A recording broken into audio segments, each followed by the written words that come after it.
तरफ से जो ये ट्वीट केजरीवाल के सपोर्ट में आ रहे हैं, इसको किस तरीके से देखते हैं? केजरीवाल की भ्रष्टाचारी राजनीति में देश के दुश्मन पाकिस्तान भी समर्थन में उतरा है। तो आप समझ लीजिए, जो हम पहले दिन से कह रहे थे कि प्रतिबंधित संगठनों से, आतंकवादी संगठनों से पैसा लेने वाले अरविंद केजरीवाल देश के दुश्मन देशों से मिले हुए हैं और इनकी राजनीति में जो विदेशी फंडिंग है उसका बहुत बड़ा योगदान है।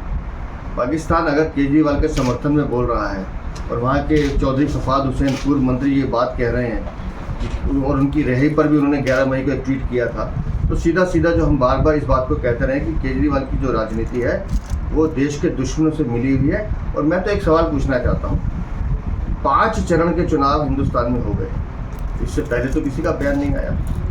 आज जब दिल्ली का चुनाव हो रहा है, जब केजरीवाल का चुनाव होना है, तो ही पाकिस्तान बीच में क्यों है? तो समझ लीजिए कि सीधा सीधा केजरीवाल की पीठ पर पाकिस्तान का हाथ है, देश के दुश्मनों का हाथ है, और केजरीवाल देश के दुश्मनों की गोद में बैठे हुए हैं। सर, हालांकि केजरीवाल ने इस ट्वीट पर तुरंत रिप्लाई भी किया और उन्होंने कहा है कि वो कम से कम इन मसलों की चिंता ना करें। सफाई की जरूरत नहीं है।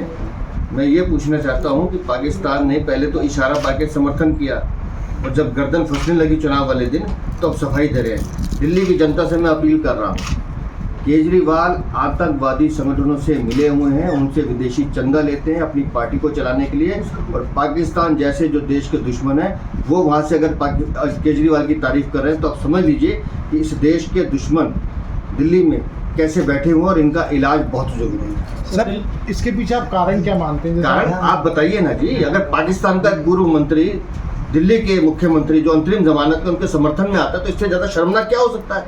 सीधा सीधा आप मिले हुए हैं, आप उनसे बात करते हैं, आप उनसे पैसा लेते हैं, इससे ज़्यादा दिल्ली के लिए शर्मनाक क्या हो सकता है?